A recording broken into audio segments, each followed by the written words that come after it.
Hey everyone, it's Ryan. I'm going to be showing you how I make my toffee. All right, so we have a regular pot here. So I'm not going to lie to you. For the past every single year, I have attempted to make toffee with butter instead of what my family always used growing up was margarine. So always use margarine. It always just worked. I wanted to use butter because we use butter and I could never get it to work. So I just gave up and just used margarine. So 2 sticks of butter, 1 cup in here. I'm going to let it melt for a little bit. And so I have just a regular pot. Make sure your pot is very clean. I am recommending not using a nonstick pan because that is what I always used up until about a week ago. One of my friends was like, "Oh, I always just use a regular pot." I was like, "Oh, that's what we always used at my mom's too." Even though we used margarine when I cooked with my mom, but it still didn't occur to me to try to use just a regular pot. And yeah, it works perfect.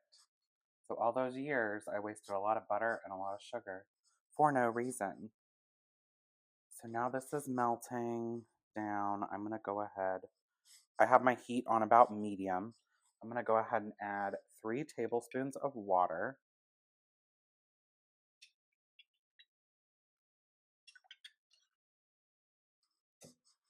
Okay. And then we're going to add 2 tablespoons of corn syrup.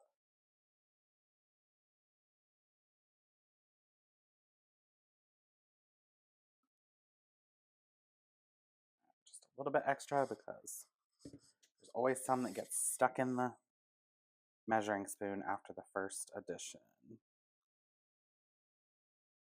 Okay. 2 tablespoons of corn syrup. Now I'm going to sprinkle 1 cup of sugar over the top. I don't like to do it just in a big pile all at once because I want the sugar to dissolve a good bit. So yes, I know I dumped that in at the very end, but it was starting to dissolve into it as we went. So I'm going to make sure that all of the sugar is wet. I'm going to get all the sugar off the side. Make sure my butter is melted. Once my butter is melted and all of the sugar is wet, like there's no dry crystals left in here, I'm going to just leave it alone for a minute. I'm going to take my spatula out. I'm going to go rinse my spatula because toffee is a caramel of sorts. So you want to make sure there are no crystals. And I can already see on my spatula there are crystals of sugar up higher than what would touch my mixture. So I'm going to rinse this off. We're going to let this melt a little bit more. Once it starts to bubble, then I will start to stir more. So it is bubbling a good bit right now, so I'm just going to start stirring. You can see, even though it is bubbling a lot on the outside, there's still some butter that is not dissolved.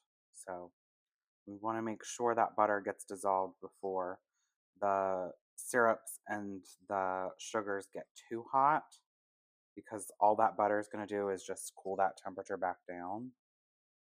And behind me, I have a sheet pan. You want to make sure you have a sheet pan that is just flat. I know sometimes sheet pans can kind of warp a little. You want to make sure that your sheet pan is flat so that you don't have like thicker areas of the toffee in your pan. So I have a flat sheet pan lined with parchment, and then I have 7 ounces of milk chocolate chips. You could add more if you wanted to. We always just used a candy bar, which was 7 ounces. So that's just what I did with the chocolate chips. Um, let's see. You could also add nuts if you would like to the top, chopped nuts. My aunt and my mom always did almonds. I personally like it without any nuts on the top, so I just do the chocolate. And you could use whatever kind of chocolate you want as well.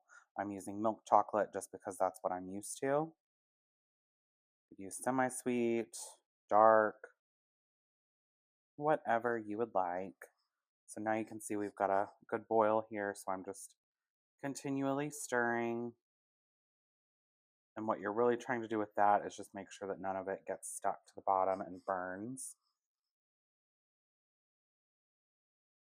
I'm not using a candy thermometer. That is just my preference. If you wanted to, I'm sure, leave me a comment if you would like to know the temperatures. I'm not going to include the temperatures because I just simply don't use them. I can look those up and see what temperatures you should be looking for. I just go by color and how it starts to bubble. It does change. The color is going to change into that nice light caramel color, and then it's gonna bubble different. I don't know how to describe it other than that. It's gonna smell different while you're standing here stirring it, and it's gonna look different completely. So I'm gonna stop talking now so that you can just watch it go. I will speed through so that you can watch it happen, and then we will come back when we are close to the end.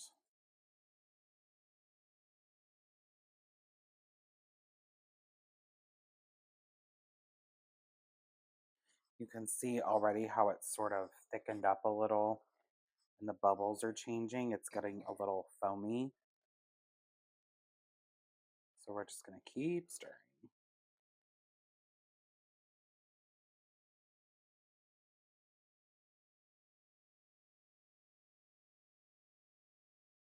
You can see it's changing even more now. The foamy look is now basically how all of it looks. So you don't want to stop here because that will make like a soft toffee. It'll be super chewy and it might not even set up well at all. So you're just going to keep going. You're going to start seeing darker streaks start to come in. Doesn't mean it's burning. You do want to be careful that you are still stirring, but it's just the sugars caramelizing. So right now, the smell is changing.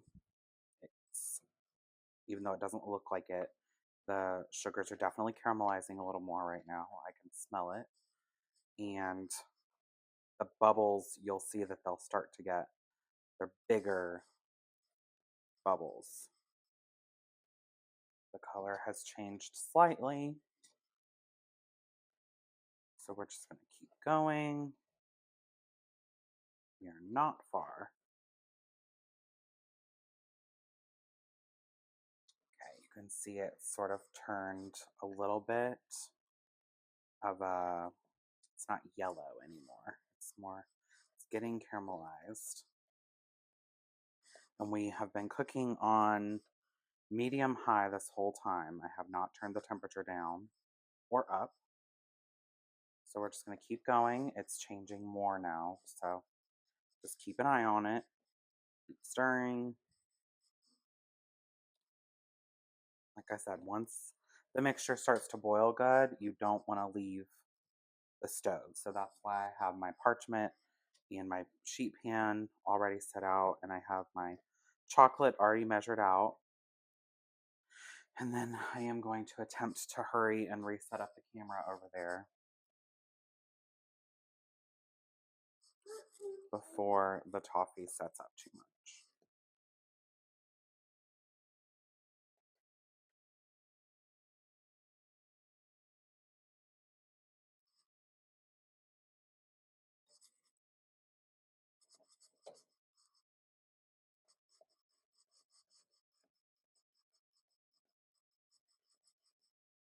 This is when having my cameraman back would be really nice.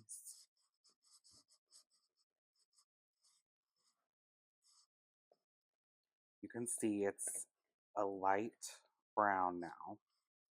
I'm going to go a little bit further. You could stop it here and you would be just fine. It's changing faster.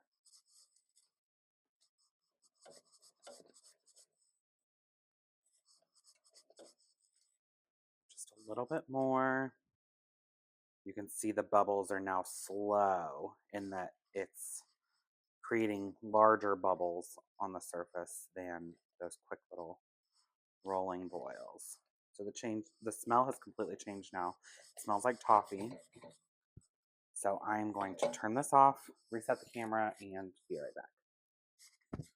All right.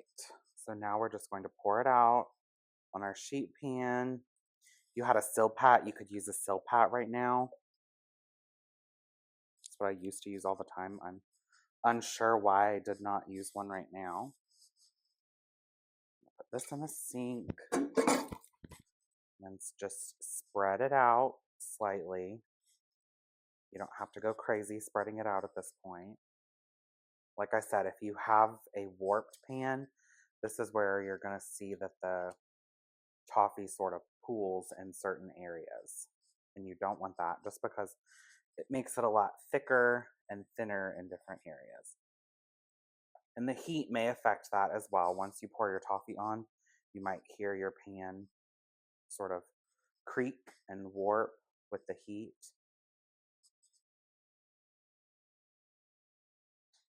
Okay, you can see that it's starting to set up a little bit because it's not wanting to move as much. So I'm going to leave this here for just maybe, oh, yeah, you can see that my pan definitely warped. Just going to leave it alone. I'm not going to mess with it. You don't mess with hot caramel. So now I'm going to sprinkle my chocolate chips all over. She is still over there playing.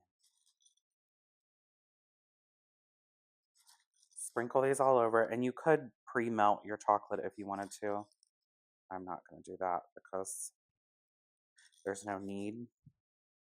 The heat from the toffee is going to melt these, and it's going to be just fine.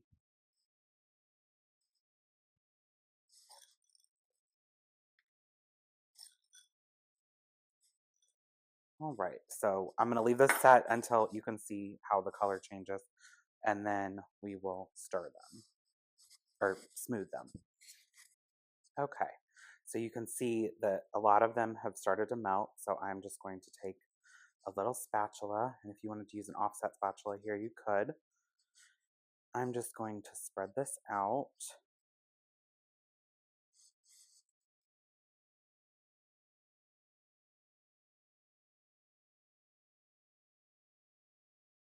And I've said it in some of my, well, maybe I've only done a few candy videos, but I know I said it in at least one of them, that I really try before I start making candy to make sure that my refrigerator is empty. Well, emptied as much as possible. Because I do like to put my candy in the refrigerator to help speed the process along of cooling everything. It's just much easier.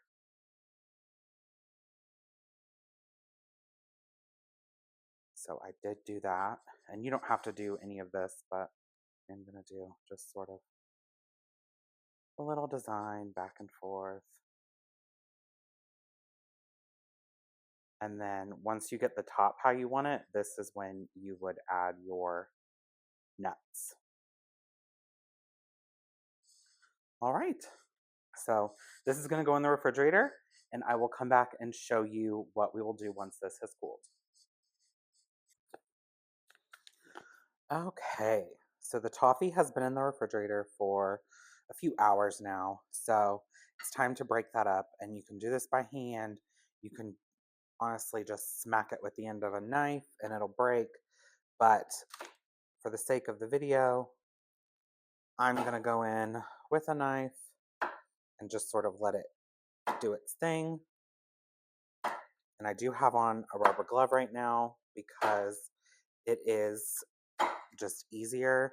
Um, you don't get fingerprints as bad on the chocolate because, I mean, I have super hot hands when it comes to like touching things like chocolate or icing or anything like that. So I do end up melting the chocolate a lot whenever I just touch it. So I'm just going to go all the way around and be careful.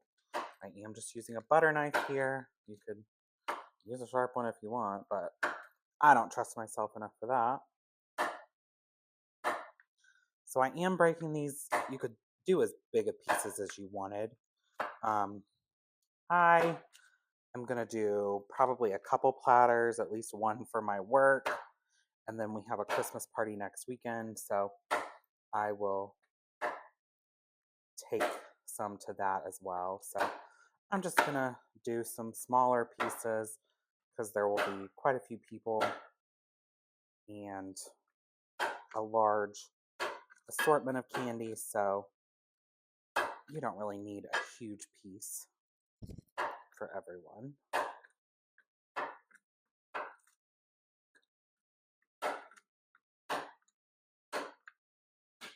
All right. So that's all broken up and it still, looks pretty. So this is what I was talking about with if your pan is warped. As you saw in the video, mine was warped. So this is more toward the center. That's a pretty thick piece of toffee to where out here at the edge, we have this piece. So if you have a pan that you know is flat, I would use that. Mine warped under the heat.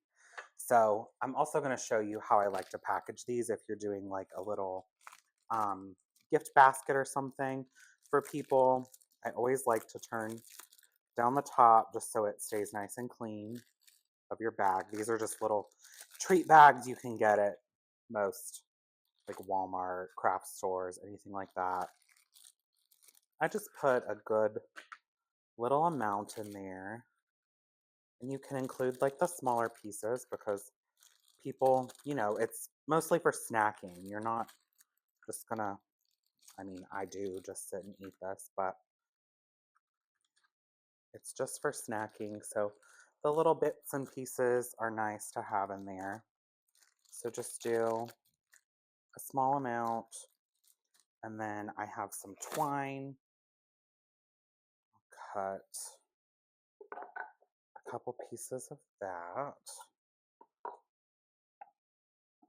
I mean, this is really just gift bags and everything 101, nothing special. But one thing I did learn is that most of these bags, these little treat bags, you can heat seal.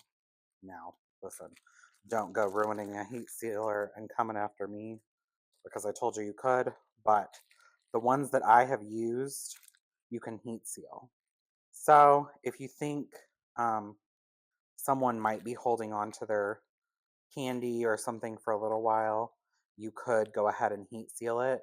I have used my vacuum packer and used that to heat seal. So here you go.